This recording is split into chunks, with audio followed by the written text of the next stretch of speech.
Por que o mundo inteiro está falando de Nayib Bukele, o presidente de El Salvador reeleito com cerca de 90% dos votos e que também fez história ao eleger uma bancada do seu governo de 58 parlamentares de um total de 60?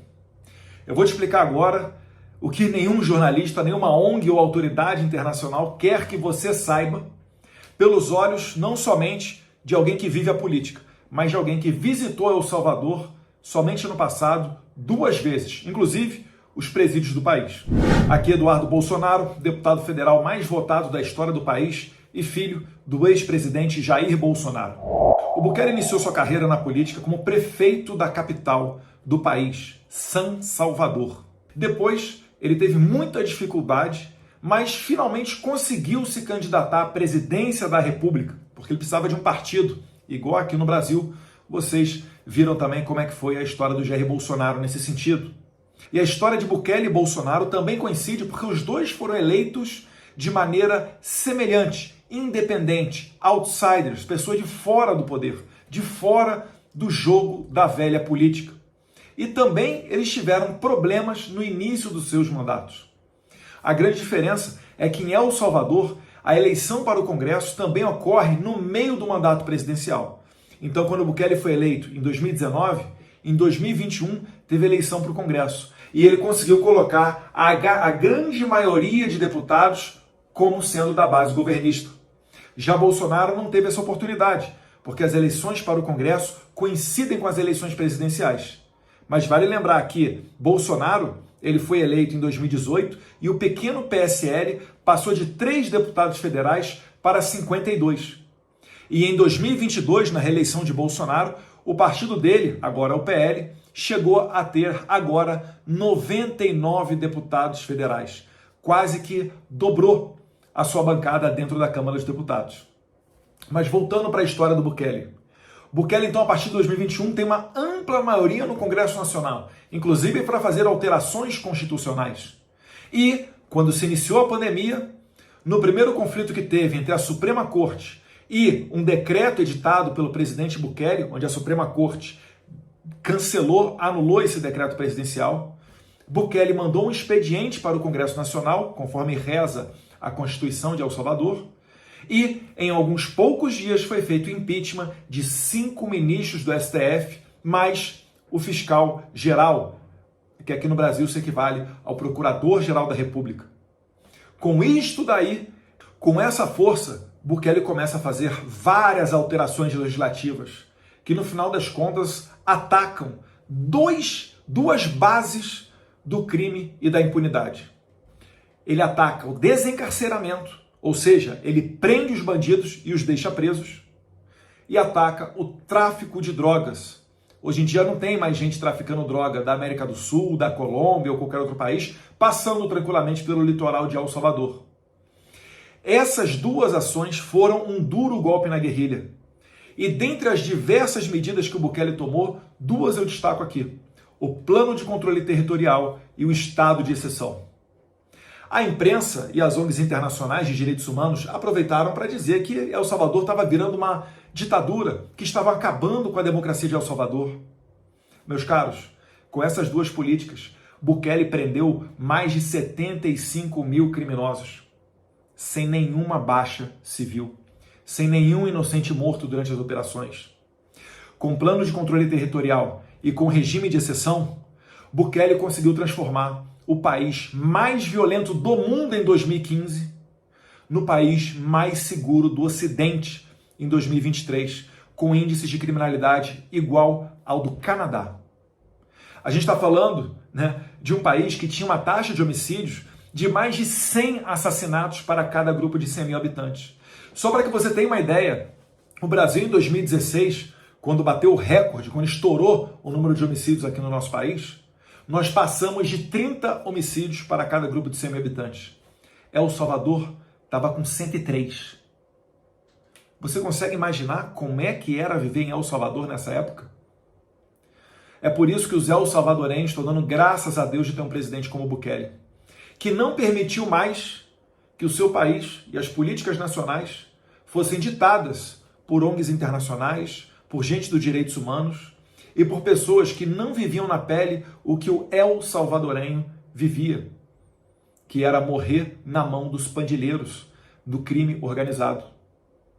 A primeira vez que eu fui em El Salvador ano passado foi a turismo. Eu gosto de surfar e El Salvador tem excelentes ondas. Inclusive, convido a todo mundo que goste de praticar esse esporte para estar lá na Surf City, um local planejado para isso e que tem várias ondas ao redor. Você pode andar de madrugada tranquilamente que nada vai lhe acontecer, eu te garanto. E além disso, ainda vai ver várias toalhas com o rosto do Bukele à venda, porque realmente ele se tornou um ícone nacional. A segunda vez eu fui com um grupo de parlamentares, deputados que foram numa missão da Comissão de Segurança Pública, liderada pelo presidente, o deputado Sanderson, do Rio Grande do Sul, e visitamos 2 presídios. Um deles, o Cecote, o Centro para Confinamento do Terrorismo, o presídio com a maior capacidade da América Latina, que suporta até 40 mil presos ali dentro. Fomos lá, vimos as pessoas que estavam presas. O ministro da Justiça, o senhor Villatoro, nos contou a história de como é que foi tudo isso passo a passo. Inclusive eu fiz um álbum de destaque no Instagram, deixei lá no Instagram o álbum El Salvador, dá uma olhada porque ele tem dados oficiais do Ministério da Justiça e do Ministério da Defesa, mostrando todos os dados, todos os números e quais leis foram reformadas, até que Bukele chegasse a ter esse esplendoroso apoio popular. As pandilhas, que são as gangues que faziam extorsão, assassinatos em El Salvador, elas começaram nos anos 90. Durante os anos 80, quando El Salvador estava numa guerra civil, nos tempos de Guerra Fria, porque, segundo Bukele acertadamente diz, as grandes potências não queriam lutar e ter mortos dos seus nacionais nos seus territórios, acabavam exportando esses conflitos e guerreando em outras partes do mundo, e El Salvador acabou sendo um dos satélites desse conflito. Mas quando esse conflito acabou, no começo dos anos 90, foi ordenado que fossem assinados os acordos de paz. Nesse tempo, as pandilhas estavam sendo gestadas nos Estados Unidos, principalmente na Califórnia. E a partir de então, Bill Clinton iniciou uma política de deportação de nacionais de El Salvador para que voltassem a viver em El Salvador. De quebra, ainda foram orientados a não prender os menores de idade pelos seus crimes, e que isso daí geraria para eles um futuro onde todos viveriam em paz e harmonia. Mentira. Mais de 80% do território de El Salvador acabou sendo controlado por essas pandilhas. E a polarização entre os 2 partidos que sempre se alternavam no poder, o que nos faz lembrar de PT, PSDB aqui no Brasil, nunca deu solução para a segurança de El Salvador. Foi necessário que viesse Bukele, aos trancos e barrancos, depois elegesse uma maioria dentro do Congresso Nacional para resolver essa situação. E o seu sucesso foi tão grandioso, o povo de El Salvador é tão agradecido que reelegeu Bukele com cerca de 90% dos votos, garantindo a ele quase a unanimidade dos parlamentares dentro do Congresso Nacional, que lá é unicameral, não tem Câmara e Senado, é apenas um parlamento. Então, o que vão dizer para vocês, o que até tentaram fazer às vésperas da eleição, como por exemplo o El País, tentando pintar Bukele de machista, vão tentar te dizer que por lá a democracia está acabando. Eu te digo, El Salvador nunca esteve tão bem. Me dói o coração dizer isso, mas enquanto brasileiro eu tenho inveja da segurança de El Salvador. E vale lembrar, é um país que não tem petróleo, não tem diamante, não tem grandes riquezas naturais, mas agora é um excelente local para você fazer negócio, passear com a sua família e ir lá conhecer.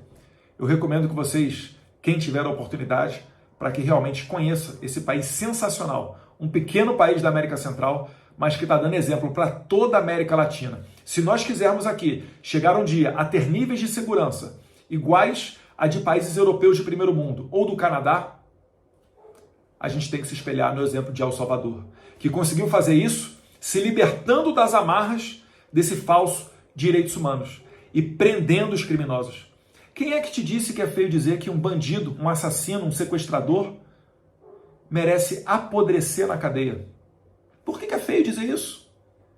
Por que a gente tem que sempre falar o politicamente correto, que no final das contas acaba permitindo o desencarceramento em massa? o que acaba permitindo que um bandido tenha a segunda, a terceira, a quarta ou a quinta chance para cometer os seus delitos? Por que alguém que tem carreira no tráfico de drogas tem que ser solto para então cometer um assassinato brutal para quem sabe daí sim pegar um período de cadeia em regime fechado? A sociedade brasileira não merece isso, tal qual os el-salvadorenhos também não mereciam. Que o Brasil se inspire em El Salvador e vida longa a Bukele, que mais e mais pessoas espalhem o seu exemplo de sucesso no mundo.